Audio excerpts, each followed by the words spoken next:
નમસ્કાર મિત્રો, સ્વાગત છે અમારી યુટ્યુબ ચેનલ કોલેજ હેપીમાં. મિત્રો, આજથી આપણે એક નવી સિરીઝ ચાલુ કરવા જઈ રહ્યા છે, ગુજરાતની ભૂગોળને લગતા પ્રશ્નોની સિરીઝ, જેમાં આજે પાર્ટ 1 જોઈશું. પાર્ટ 1માં ટોટલ 30 પ્રશ્નોનો સમાવેશ કરેલ છે. 30 પ્રશ્નોમાંથી કેટલા પ્રશ્નો સાચા પડે છે તે તમારે કોમેન્ટ બોક્સમાં જરૂરથી જણાવવાના છે. તો શરૂ કરીએ મિત્રો ફર્સ્ટ ક્વેશ્ચનથી. ગીરના જંગલને કયા વર્ષથી અભયારણ્ય તરીકે જાહેર કરવામાં આવ્યું? તો પહેલા ક્વેશ્ચનમાં સાચો જવાબ રહેશે ડી ઓપ્શન. 1965થી ગીરના જંગલને અભયારણ્ય તરીકે જાહેર કરવામાં આવે છે. ગુજરાતમાં કઈ જગ્યાએ જળ વિદ્યુત મથકની સાથે તાપ વિદ્યુત મથક પણ આવેલું છે? તો જળ વિદ્યુત મથકની સાથે તાપ વિદ્યુત મથક ગુજરાતમાં કઈ જગ્યાએ આવેલ છે? સાચો જવાબ રહેશે સી ઓપ્શન, ઉકાઈ ખાતે. આગળનો ક્વેશ્ચન, કયા વૃક્ષના લાકડામાંથી કાથો મળે છે? તો સાચો જવાબ રહેશે બી ઓપ્શન, ખેરના વૃક્ષમાંથી કાથો મળે છે. આગળનો ક્વેશ્ચન, કયું ખનિજ દરિયાના પાણીના શુદ્ધિકરણમાં વપરાય છે? તો દરિયાનું જે પાણી છે એના શુદ્ધિકરણ માટે કયું ખનિજ વાપરવામાં આવે છે? ચોથા ક્વેશ્ચનમાં સાચો જવાબ રહેશે સી ઓપ્શન, ડોલોમાઇટ. આગળનો ક્વેશ્ચન, કયા પાકના ઉત્પાદનમાં ગુજરાત સમગ્ર ભારતમાં પ્રથમ સ્થાને છે? સમગ્ર ભારતમાં પ્રથમ સ્થાને ગુજરાત કયા પાકના ઉત્પાદન છે? તો પાંચમા ક્વેશ્ચનમાં સાચો જવાબ રહેશે ડી ઓપ્શન, એરંડા. છઠ્ઠા નંબરનો ક્વેશ્ચન, નર્મદા નદીમાં આવેલ સાધુ બેટ પર કયા મહાપુરુષની વિશ્વમાં સૌથી ઊંચી પ્રતિમા બનાવી છે? દરેક મિત્રોને આ પ્રશ્નનો જવાબ તો ખ્યાલ જ હશે.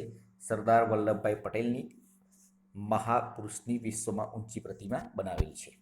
આગળનો ક્વેશ્ચન, કયા છોડના ફળમાંથી સુતરાઉ કાપડ બને છે? કયા છોડના ફળમાંથી સુતરાઉ કાપડ બને છે? એ ઓપ્શન, કપાસ.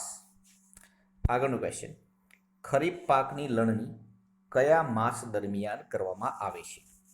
તો સાચો જવાબ રહેશે એ ઓપ્શન, સપ્ટેમ્બરથી ઓક્ટોબરમાં. આગળનો ક્વેશ્ચન, ગુજરાતની કઈ નદીને મૈકલ કન્યા તરીકે ઓળખવામાં આવે છે? આ પણ પ્રશ્નના જવાબને દરેક મિત્રોને ખ્યાલ જ હશે. નર્મદા નદીને મૈકલ કન્યા તરીકે પણ ઓળખવામાં આવે છે. 10મા નંબરનો ક્વેશ્ચન, ખંભાતના અકીક ઉદ્યોગને કયા ડુંગરની ખાણોમાંથી જરૂરી પથ્થર મળે છે?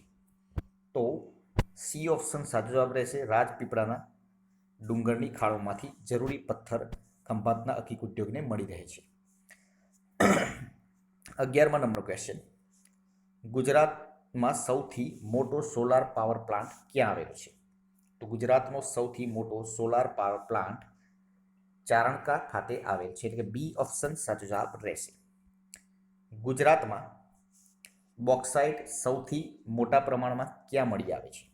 તો ગુજરાતમાં બોક્સાઇટ સૌથી મોટા પ્રમાણમાં કચ્છ અને જામનગર ખાતેથી મળી આવે છે, એટલે કે એ ઓપ્શન સાચો જવાબ રહેશે.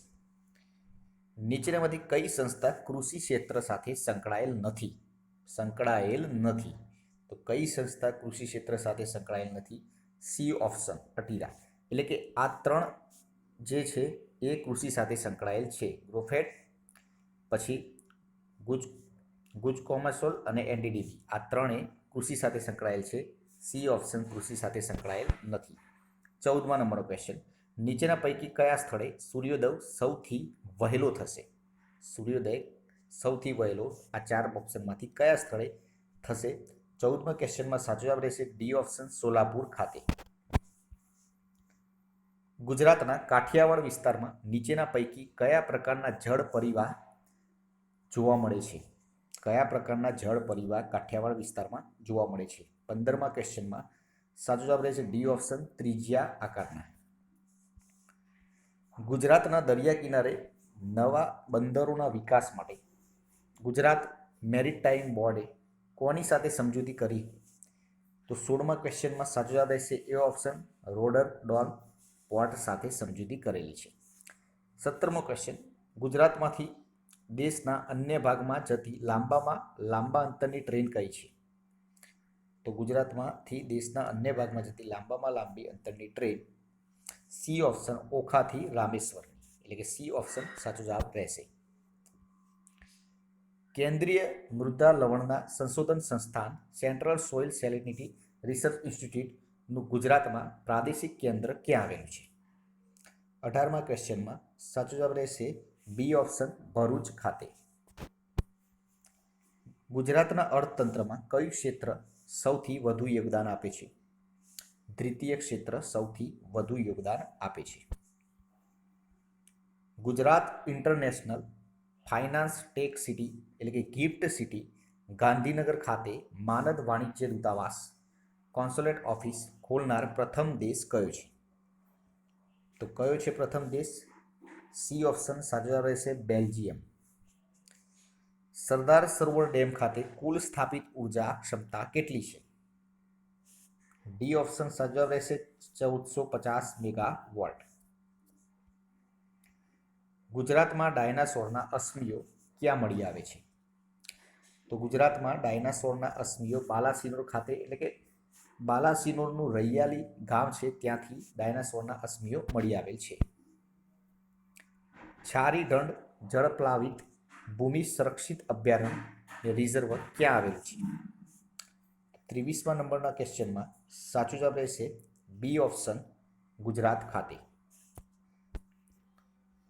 કચ્છ દ્વીપકલ્પનો લાક્ષણિક પ્રાકૃતિક ગુણ નીચેના પૈકી કયો છે? તો કચ્છ દ્વીપકલ્પનો લાક્ષણિક પ્રાકૃતિક ગુણ કયો છે? 24મા ક્વેશ્ચનમાં સાચો જવાબ રહેશે બી ઓપ્શન કણનવાળા ખારા પાટ. પૂર્વીય હિસ્સાને બાદ કરતા કચ્છનો મોટો ભાગ કયા ભૂકંપ ઝોનમાં આવે છે? તો કયા ભૂકંપ ઝોનમાં આવે છે? 25મા ક્વેશ્ચનમાં સાચો જવાબ રહેશે ડી ઓપ્શન ઝોન 5માં આવે છે. આગળનો ક્વેશ્ચન. છેલ્લે વસ્તી ગણતરી પ્રમાણે ગીરના સિંહોની વસ્તીમાં તેની અગાઉની વસ્તી ગણતરીની સરખામણીમાં કેટલા ટકા વધારો થયો છે? છેલ્લે જ્યારે વસ્તી ગણતરી કરી ત્યારે ગીરના સિંહોની વસ્તીમાં અગાઉની વસ્તી ગણતરી કરતાં કેટલા ટકાનો વધારો થયો છે? 26મા ક્વેશ્ચનમાં સાચો જવાબ રહેશે ડી ઓપ્શન 27%. સમુદ્ર પાણીથી રચાતા સરોવરને કયા નામથી ઓળખવામાં આવે છે? તો સમુદ્ર પાણીથી રચાતા સરોવરને લગુન તરીકે ઓળખવામાં આવે છે એટલે કે સી ઓપ્શન સાચો જવાબ રહેશે. ગુજરાતમાં કૃષિ ક્ષેત્રના સંદર્ભે નીચેના પૈકી કયું વિધાન ખોટું છે? તો કૃષિ ક્ષેત્રે આ ચારમાંથી કયું વિધાન ખોટું છે? સાચો જવાબ રહેશે બી ઓપ્શન આબોહવાકીય વૈવિધ્ય એટલે કૃષિ માટે 5 આબોહવાકીય ક્ષેત્રો. આ વિધાન ખોટું છે એટલે કે આ 3 વિધાન સાચા છે. જુદા જુદા પાકો અને ખેતી પદ્ધતિ, 4 રાજ્ય કૃષિ વિશ્વવિદ્યાલયનું અસ્તિત્વ અને ગ્રીન હાઉસ અને શેડનેટ હાઉસ. પૂર્ણા નદીનું ઉદ્ગમ સ્થાન કયું છે? તો પૂર્ણા નદીનું ઉદ્ગમ સ્થાન પીપળનેરના ડુંગરમાંથી છે એટલે કે એ ઓપ્શન સાચો જવાબ રહેશે. And last question. ગુજરાતમાં આવેલા જિલ્લાઓ પૈકી કેટલા જિલ્લાઓમાં માત્ર 4 તાલુકાઓ છે? 30મા ક્વેશ્ચનમાં સાચો જવાબ રહેશે બી ઓપ્શન 5. મિત્રો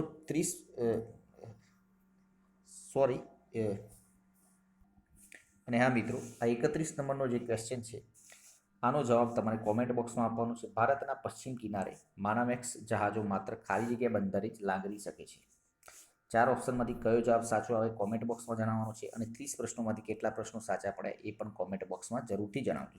વિડીયો પસંદ આવે તો લાઇક કરજો, પોતાના મિત્રો જોડે શેર કરજો, ચેનલને સબસ્ક્રાઇબ કરવાનું ના ભૂલતા, જેથી કરીને આવનાર દરેક વિડીયોનું નોટિફિકેશન પણ આપને સૌપ્રથમ મળી રહે અને આપની તૈયારીમાં વધારો થઈ શકે. કાલે ફરીથી નવા વિડીયો સાથે મળીશું. જય હિન્દ, જય ભારત.